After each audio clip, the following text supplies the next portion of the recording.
Tama, makinig, makialam, makiboka sa ating usapan ngayong hapon kung saan ang ating katanungan ay Ano ba ang gusto mong marinig sa Sona ni Pinoy? eto na nga ang pindalang kasagutan sa atin ng ating mga Ayan. mukha curse. Aha.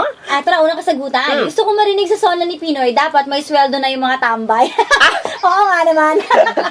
Mahirap yan, ha? Nakakaloka. Oo. Ito naman sabi dito, gusto ko marinig sa Sona ni Pinoy ay about sa third sex Ay. na magkaroon ng pantay na pakikitungo sa lipunan. okay. Kasama tayo dyan. Correct. Eto pa? Ito pa, ganda tanghali, idol, darling, Cara at Keche. Keche, teta. Ketchup ba ako? Gusto ko marinig sa Sona ni Pinoy magkaroon ng maginhawang buhay na pantay-pantay. Sabi ni Real Dan or Real Dan ng Valenzuela. Pantay-pantay na buhay, maginhawa. So yung mga Siyempre. mayayaman, ibabahagi nila yung mga pera nila sa Bababa atin. sila mula sa langit. Oo, tapos yung mga walang trabaho, tuwang-tuwa sila. Oo. Tapos Yay! yung mga batugan, ganun din. Correct. Oo. So, Pantay-pantay na eh. pantay-pantay, so napaka-fair Yes. yun, di ba? O, eto sabi dito, good afternoon po. Ang gusto ko pa marinig sa Sona ni President Pinoy ay sana kung paano niya mapa-improve ang dagdag trabaho sa Pilipinas para mapaunlad ang ating bayan. Salamat So, po. so, kailangan detalyado kung paano yung gagawin talaga kasi lagi sasabi, dagdag na trabaho, yan ang Oo, solusyon. pero Pero parang hindi wala sasabi naman, kung diba? paano. Di ba? Ay, matindi usapan ito, no?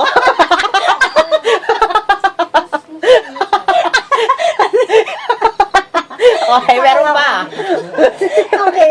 Kalinda, nais ko lang marinig na sabihin ni Pangulong Aquino ay ang paglilinis ng mga korupsyon sa lipunan. Dahil hindi sila nakakatulong para umunlad at mabago ang pamumuhay na may hirap. It's me, Jillian Tondo. Ay, maganda yan. Oo, yan naman isa sa mga Oo naman, dapat naman talaga. ginagawa niya ng solusyon ngayon talaga. Tinatanggal yung mga corrupt, di ba? Oo, sa kanyang administrasyon Siyempre. ngayon. In fairness, may mga nagbabago rin naman, di ba?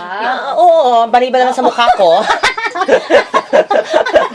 Siguro, Grabe makatawas ka. grabe makatawa ito si Cara ngayon. Parang joke-joke ang usapan namin. Siyempre, kailangan, di ba? Tama, oo. Ito, May katatawanan. sa mga gusto pa rin makiboka.